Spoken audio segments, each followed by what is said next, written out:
Well, thanks, John, and good afternoon, everyone. I'd like to thank Secretary General Stoltenberg for hosting this NATO Defense Ministerial. It certainly comes at an important time for the alliance as Russia continues building up their military presence along Ukraine's borders, including in Crimea, in Belarus, and in the Black Sea.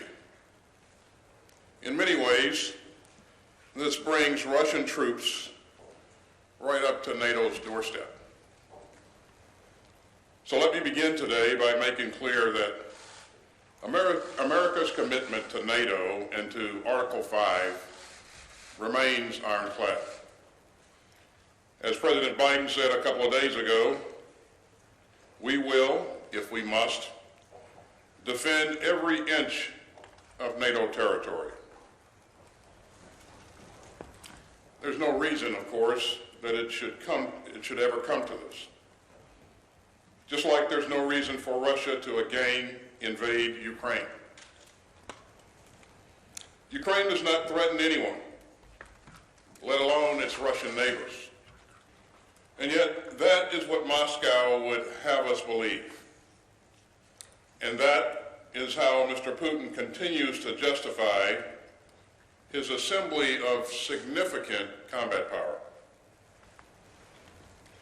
Now, the Russians say that they are withdrawing some of those forces now that exercises are complete, but we don't see that. Quite the contrary, we see them add to the more than 150,000 troops that they already have arrayed along that border, even in the last couple of days. We see some of those troops inch closer to that border. We see them fly in more combat and support aircraft. We see them sharpen their readiness in the Black Sea. We even see them stocking up their blood supplies. You know, I was a soldier myself not that long ago, and I know firsthand that you don't do these sort of things for no reason. And you certainly don't do them if you're getting ready to pack up and go home. So we and our allies will stay vigilant. We will watch for the so-called false flag operations, where Russia manufactures a dramatic event to justify an attack, a play that we've seen them run in the past.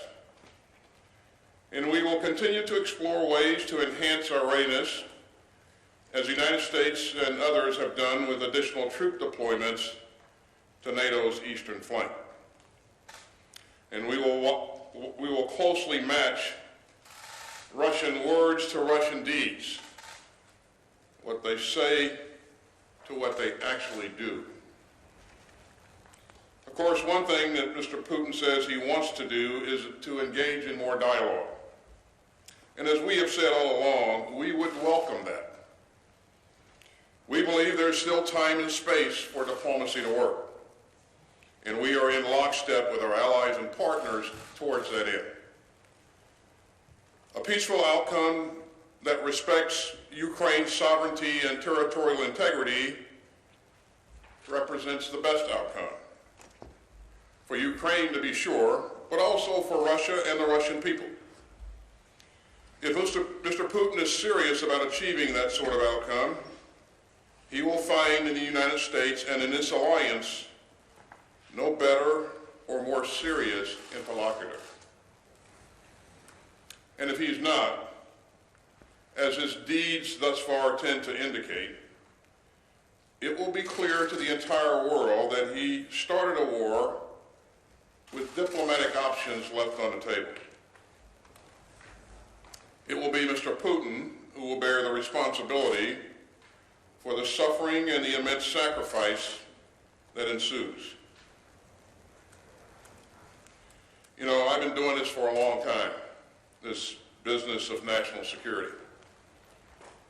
I joined the United States Army in the middle of the Cold War, and I have served and fought alongside NATO allies for the better part of my adult life. But I can honestly say that I have never seen the alliance more relevant, and more united, and more resolute than I see it today. Mr. Putin says that he doesn't want a strong NATO on his western flank. He's getting exactly that. I'll soon depart for Poland and then to Lithuania to spend some time with these strong allies who likewise take these obligations seriously. I'll visit with their troops in mind, see their leaders, talk with mine, and talk about how together we can bolster the defense of the alliance. I'd also like to add my appreciation to Bulgaria, who just today agreed to host a U.S. Army Stryker company for joint training opportunities. Now, these troops will be departing Germany in the coming days, and they'll help ensure our readiness and our interoperability with Bulgaria as our NATO ally. All that is to say that I leave here incredibly proud of the alliance and satisfied in the knowledge that we will be sure-footed in the face of aggression, but dedicated, as always, to the prospect of peace. Harry Truman, the American president when NATO was founded, put it best when he noted that though peace was difficult, war was not inevitable. And so it is today. There is nothing inevitable about this looming conflict. It can still be averted. The path of diplomacy may be difficult, but it is still worth the trek. And NATO, as I said, remains sure-footed. Thank you, and I'll stop there and be happy to take a couple of questions. Okay, our first question will go to Phil Stork from Reuters. Mr. Secretary, who is responsible for the shelling today in Ukraine's Donbass region, and how concerning is it? And what are you doing to lower the risk of dangerous and potentially explosive U.S.-Russia interactions, like the close call between aircraft this weekend? Well, we've seen the reports of the shelling, and Phil, and they're certainly troubling. We're still gathering the details. But, you know, we've said for some time that the Russians might do something like this in order to justify a military conflict. So we'll be watching this very closely. And in terms of any potential interaction with our aircraft and someone else's aircraft, of course, we'll follow our own procedures very closely, which I think our airmen are very well rehearsed on. And we'll make sure that we're doing everything that we can to remain safe in the air. And if we see unsafe acts, we'll certainly demarche the people that are responsible for that. Next question goes to Bettina Klein from German radio. Thanks, Mr. Secretary. I understand you have the evidence that there's more troop building rather than troop withdrawal in Russia. At the same time, I hear some skepticism, certainly in the German public debate. How can we trust this? How can we trust American intelligence? What do you suggest to build more public trust? And would you consider at one point to make more evidence you have publicly available? Thank you. Well, you know, I don't see this as a competition of narratives. I think, you know, we've been very transparent about everything that we've seen thus far, and we've shared what we know with our allies and partners, and we really have done a very, very extensive job of making sure that our allies knew what we knew as soon as possible. But I think in order to address the issue that you raised, the solution is to continue to be transparent. to continue to, talk to the American people and people around the world, quite frankly, and explain what we're seeing. And I think, that has been very helpful thus far. We will continue to do that.